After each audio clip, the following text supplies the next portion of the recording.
nós não temos domínio próprio na área sexual, não é? Pois quantos casamentos aí estão em ruína porque marido e mulher não se harmonizam nessa questão sexual, gente? Às vezes o esposo, ele não consegue se dominar. Ele não consegue, ele não entende que ele precisa de equilíbrio. Equilíbrio sexual. Ele é um desequilibrado sexual e ele acha que ele é o bola da vez. Às vezes a mulher é uma desequilibrada sexual e acha que ela é a bola da vez. E tem gente no mundo, a cosmovisão do mundo, o pensamento do mundo, bate palma pra ela e fala: você tá certa, irmã. É isso mesmo, esse homem que tá com problema, ele precisa de terapia. Eles não entendem que existe temperamentos sexuais. Existe isso, temperamento. E o casal, ele só vai chegar ao temperamento certo para aquele casal quando eles colocam Deus naquela relação. Quando eles trazem o Espírito Santo de Deus para aquela relação sexual. Às vezes o homem tem um temperamento, numa escala de 0 a 10, às vezes o temperamento dele é 8. O da mulher é 4. Mas qual que é o temperamento que Deus quer para aquela relação? Né? Teve uma vez que eu aconselhei um rapaz, o rapaz estava praticamente desviado da igreja. Por quê? Eu não aconselhei o rapaz porque o rapaz veio se aconselhar comigo. Não foi isso. Foi uma casualidade. Trabalhávamos juntos e ali eu tive que exercer esse pastorado na vida dele. E foi uma bênção de Deus.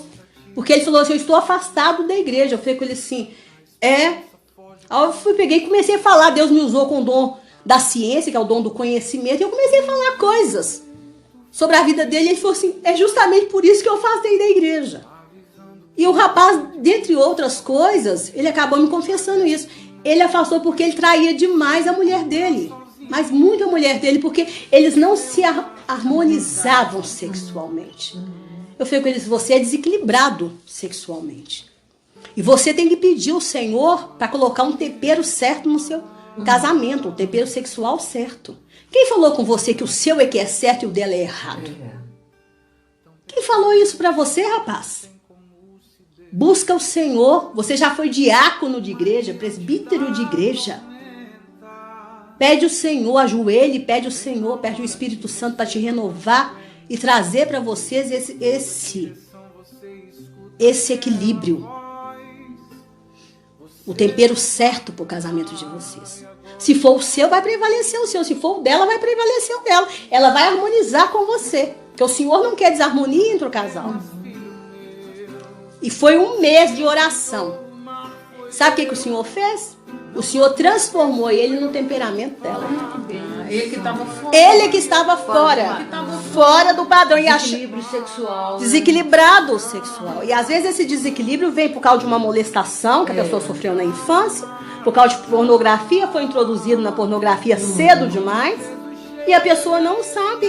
Às vezes a pessoa nem lembra daquilo. Mas só o Espírito Santo é que tem condições de trazer aquilo à tona para a pessoa e curar. Porque o Espírito Santo, quando traz, ele não envergonha, ele traz para curar, para sarar a pessoa. E aí o casamento daquele rapaz foi restaurado. Foi restaurado. Esse rapaz pegou comigo um amor, um carinho, um respeito. Porque ele falou assim: nossa, depois disso, sabe o que entrou para a vida deles? A prosperidade. Eles não tinham casa própria, conseguiam ter casa própria. Porque eles se harmonizaram, as bênçãos de Deus veio. Porque tem bênçãos que Deus tem para o casal. Tem para o casal, mas se eles estiverem fora de harmonia, não vai conseguir. Não vão conseguir. Ele aceitou, né? Ele aceitou. Então, gente, tem que sentar e conversar. Porque o domínio próprio, sabe? Às vezes a pessoa quer agir como se fosse um animal sem freio. E é o Senhor que dá pra gente esse controle, né? É o Senhor que nos ensina que nós não somos um animal sem freio. Nós precisamos do controle que o Espírito Santo tem para poder realizar na nossa vida, né? né? Então é isso. E olhando para Jesus, nós vemos que Jesus era uma pessoa extremamente equilibrada. Ele era tão equilibrado que até no dia que ele teve a sua explosão de ira, ele não se deixou ser levado pela raiva que ele estava sentindo daqueles cambistas. Concorda? Concordo. Né? Leia pra gente, Simone. E entrou Jesus no templo de Deus e expulsou todos que vendiam e compravam e derribou as mesas dos cambistas e as cadeiras dos que vendiam pães. E disse-lhes: está escrito, a minha casa será chamada casa de oração, mas vós atendes convertido em covil de ladrões. Mateus 21, 12. Então entenda, gente, que só o domínio próprio pelo poder do Espírito Santo é que te faz manter o equilíbrio naqueles momentos em que você está irado. Né? Quantas pessoas aí no momento da ira que perdem o equilíbrio e acabam cometendo coisas absurdas? Até mesmo assassinatos, né? Verdade. Espancamentos, às vezes vai pro espancamento, o espancamento vira morte, né? Pois dificilmente, gente, quem derruba mesa e cadeira não bate em quem tá sentado. Concorda comigo? Se você levantou disposto a derrubar a mesa e cadeira, você vai bater também em quem tá sentado, gente.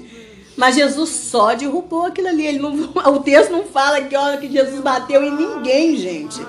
Por isso que a Bíblia fala: irai-vos, mas não pequeis. Porque se Jesus tivesse batido, já seria o pecado. Já seria o pecado da violência. O pecado da violência, né? Então só pelo poder do Espírito Santo mesmo, gente. Só pelo poder do Espírito Santo, né? Mas agora vamos aos nossos biscoitos de chá. Como agora nós sabemos que ter domínio próprio é para que nos tornemos em Deus cada vez mais pessoas equilibradas, né? Então agora eu te pergunto, em qual área de sua vida, mesmo você sendo crente, né, eu te contei um caso de uma pessoa que era crente, e por não ter esse domínio, a pessoa acabou se afastando, né? Porque quando a pessoa não se sente harmonizada com as coisas que Deus fala, ela acaba se afastando mesmo. Acaba se afastando. Ali ela não se sente harmonizada, ela não recebe uma ajuda. Eu não estava ali como pastora, eu não estava ali como profetisa, eu não estava ali como nada, eu estava simplesmente como uma colega de trabalho. E de repente eu comecei num bate-papo, Deus me usou com o dom da ciência, porque eu nunca sei quando Deus está me usando nessa área, porque Deus já me falou comigo, para mim não ficar soberba, nem vaidosa. Eu comecei a conversar com ele e citei o pecado dele. Na hora que eu citei o pecado dele, esse menino faltou voar pela parede. Porque ele não sabia onde que ele punha a cara dele. Mas como ele, na verdade, era uma pessoa de coração quebrantado, ele reconheceu e falou: você acabou agora de citar o motivo pelo qual eu saí da presença do Senhor. E aí nós fomos conversar. E aí houve o aconselhamento, houve a exortação. E para a honra e glória do Senhor Jesus, aquela vida foi restaurada, a vida dele com a esposa e com certeza a vida da família. Né? Em nome do Senhor Jesus. Porque quando você restaura uma pessoa, há salvação dentro da casa. Principalmente se essa pessoa restaurada é o homem da família, né? É o esposo da família. Né? Qual área? Me responde, meninas.